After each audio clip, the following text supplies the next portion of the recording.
The first encounter chandeliers of the sapphire pearl shimmered as Julian Blackwood strode through the entrance, his presence sending a visible ripple through the staff. Servers stiffened, managers straightened ties, and the hostess inhaled sharply before forcing a smile. Leela Hart, adjusting her black vest, watched from the corner. Her first shift, and already, the most feared man in Manhattan had arrived. Table 9, the manager muttered, nudging Lila forward. Sake, don't mess up. Lila's fingers trembled as she approached. Julian Blackwood was everything the rumors described: tall, impeccably dressed, with a gaze so sharp it felt like being cut open. He didn't look up from his phone as she stopped before him. Good evening, sir. I'm Lila, and I'll be sparkling. Water, no ice. In a champagne flute, he interrupted, voice like polished steel. Leela blinked. A champagne flute? Is there an echo? Finally glanced up, and the full force of his icy blue eyes hit her. Most people crumbled under that stare. Lila, however, had spent years dealing with entitled customers. She smiled sweetly, of course. One overpriced glass of flat water, coming right up. Julian's fingers paused mid-text. Lila held it slightly. Lila held her breath, fired on. Day 1, then a miracle. The corner of his mouth twitched. You're new. Fresh meat, she agreed. He leaned back, studying her. You're not scared of me? Should I be? Most people are. Lila shrugged. My mom always said fear is just excitement without the breath. Julian stared. Then, to the shock of every staff, "Member watching?" He laughed, a rich, unexpected sound. Get my water, Leela, and take your time.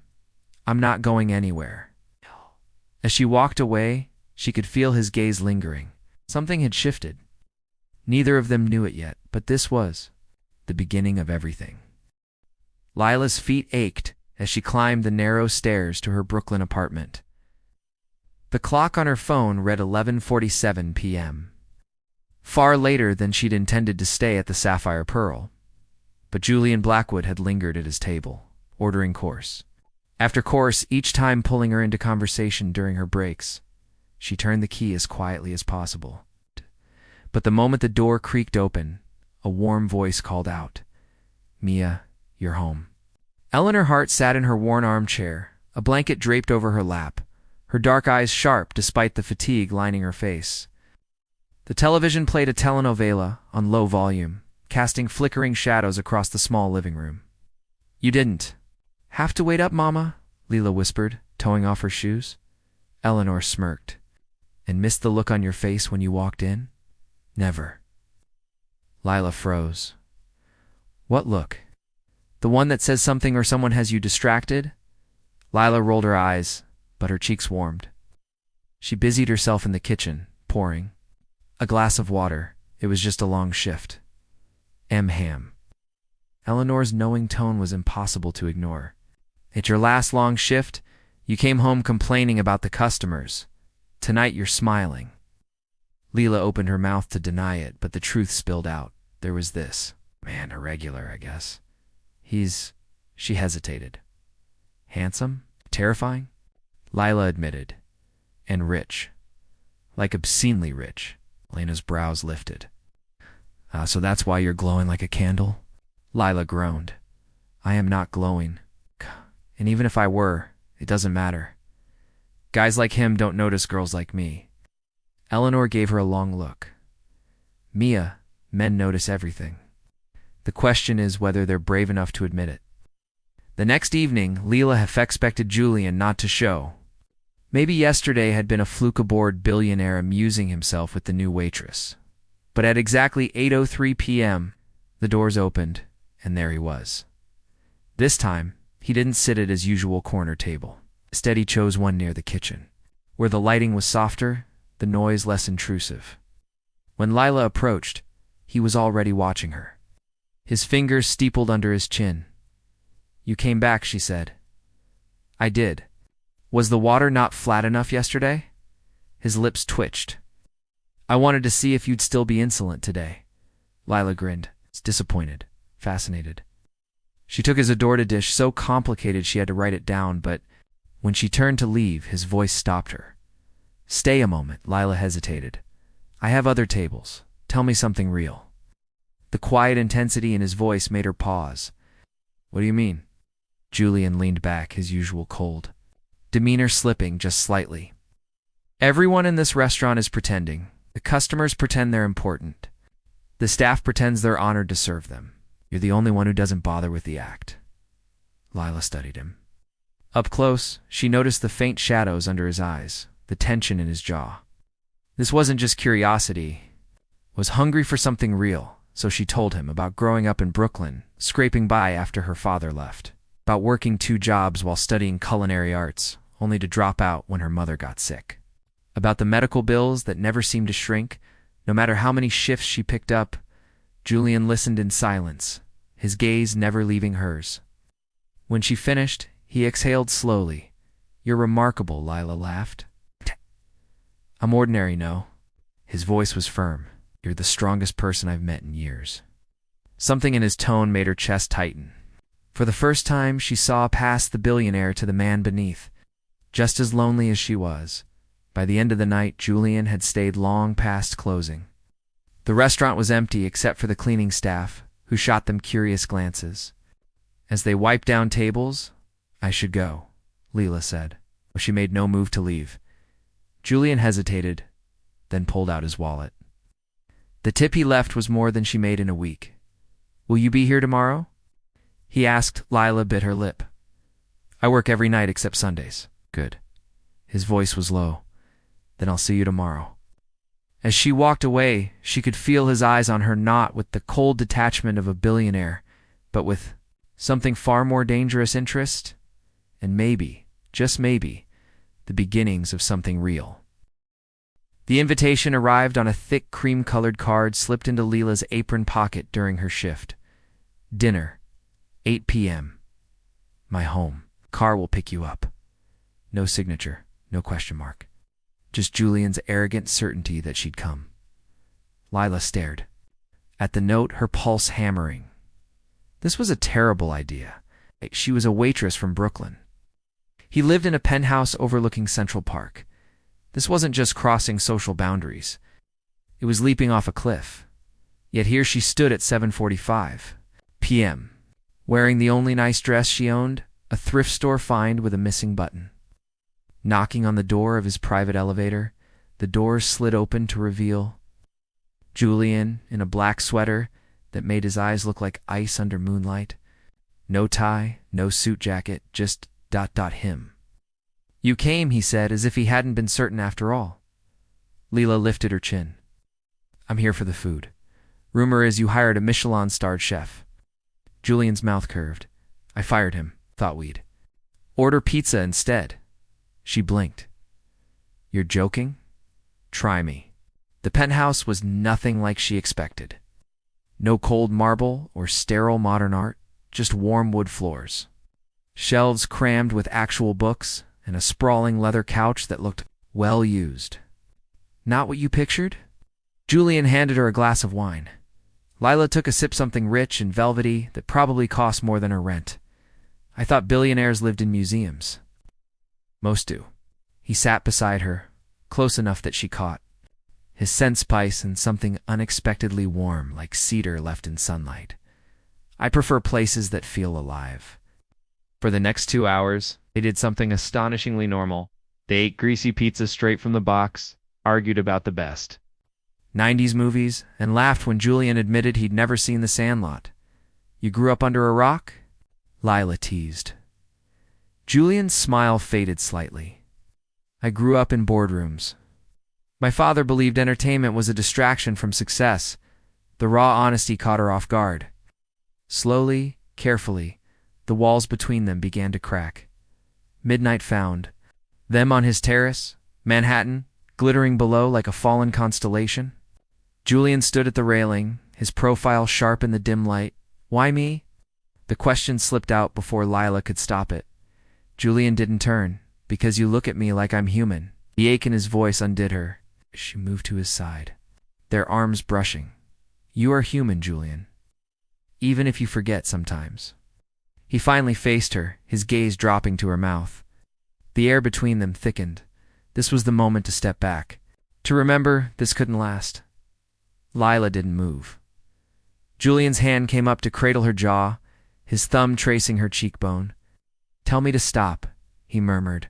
Her breath hitched. "I can't." The kiss was slow at first, a question, a test. Julian groaned low in his throat and pulled her flush against him, his fingers tangling in her hair as the city blurred around them. It was everything Lila had imagined and nothing like she expected. Not a billionaire claiming what he wanted, but a man starving for connection. When they finally broke apart, his breathing was ragged. "I should go," she whispered, even as her hands clung to his sweater. Julian rested his forehead against hers. "Stay." One word, one dangerous, beautiful word. The embossed invitation arrived in a silver envelope, the kind that felt heavy with unspoken expectations. "Mr. Julian Blackwood requests the pleasure of your company at the Metropolitan Diamond Gala." Lila stared at the cardstock, her thumb tracing the raised lettering. Below Julian's name, in his own sharp handwriting, were 3 words: "Wear what moves you." Her stomach twisted. This wasn't just dinner in his penthouse anymore. This was stepping into his world. With all its vipers and daggers, the night of the gala, Lila stood before her bedroom mirror wearing a borrowed dress, a deep emerald gown Julian had sent over, its fabric shimmering like liquid under the dim bulb of her apartment. Eleanor whistled low from the doorway. "Mia, you look like a queen." "I feel like a fraud," Lila admitted, adjusting the neckline for the 10th time. Her mother stepped forward, pressing a worn silver locket into her palm. "Wear this. It was your abuela's. No matter where you go tonight, you carry home with you." Locket clicked open to reveal a tiny photograph, 3 generations of heart women smiling fiercely. Lila fastened it around her neck like armor.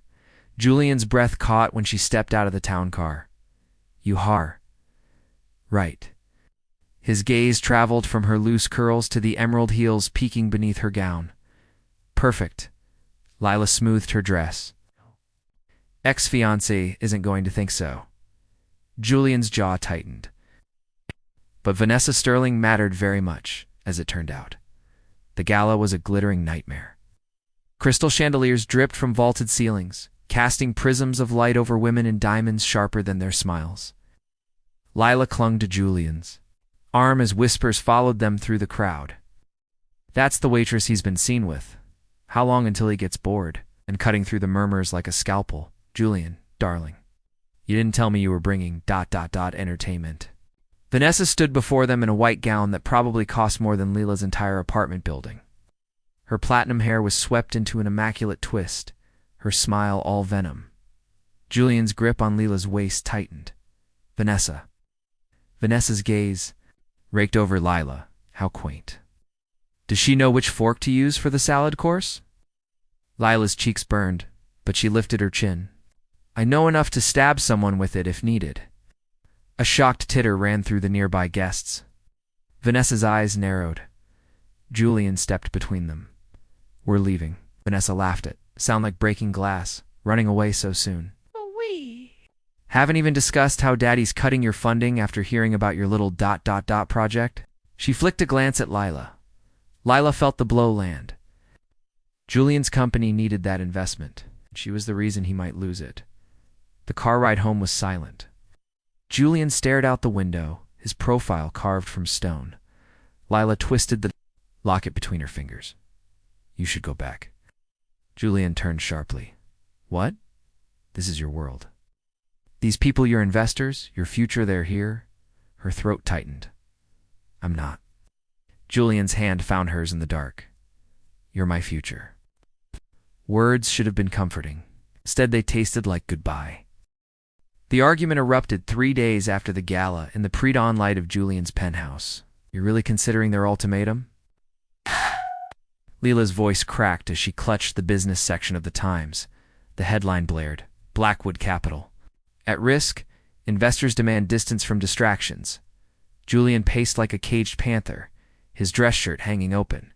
"It's just politics. I'll handle it." "By handling me, you mean?" She threw the paper down. "They want you to stop seeing me or lose everything." He caught her wrists, his eyes wild. I don't care about the money, but I do. Lila wrenched free. You've built an empire to prove you'd never be powerless again, and I won't let you. Her voice broke. I won't be the reason you lose that. The silence that followed was deafening. Lila didn't remember packing her things. Just the blur of taxi rides and subway transfers until she collapsed on her old twin bed in Brooklyn, Eleanor's arms wrapping around her shaking shoulders. He'll come, her mother murmured into her hair. Lila shook her head. He shouldn't. 2 weeks, Manhattan moved on. The tabloids chronicled Julian's return to high society events, always alone, his smile never reaching his eyes. Lila buried herself in double shifts at a neighborhood bistro, ignoring the whispers when customers recognized her from gossip columns. Then, on a rainy Tuesday, the Post dropped a bombshell. Blackwood sells majority stake. Time for something. Real, Lila's coffee cup slipped from her fingers. She found him on her fire escape at midnight. Drenched from the storm, holding a grease-stained paper bag. You sold your company? She gasped. Julian pushed wet hair from his eyes. 51%. Enough to keep them off my back, but still fund what matters. He lifted the bag. I brought churros, from that cart you like. Lila's laugh came out half-sob. You're insane. Insane for you. He stepped closer, rain sliding down his neck. Kept enough to start a new venture. Small, meaningful. Be a restaurant with a brilliant chef I know. ... Her breath hitched. Julian, no more galas, no more Vanessas. His thumb brushed her cheek. Just us, equal partners. The kiss tasted of rain and cinnamon and second chances. Epilogue. 1 year later, the sign above the door read Heart and Blackwood in bold cursive. Inside, the tiny bistro hummed with life locals chatting over Eleanor's Sopa de Fidio finance types. Loosening ties for Lila's famous mole, Julian pouring wine with his sleeves rolled up Vanessa. Sterling's scathing review, a quaint attempt at relevance. Hung framed in the bathroom, and when Lila pressed Julian against the pantry door during the dinner rush, flour dusting his shoulders, she whispered the word she'd been saving, Te Amo, even without the billions. His answering smile was worth more than every diamond in Manhattan.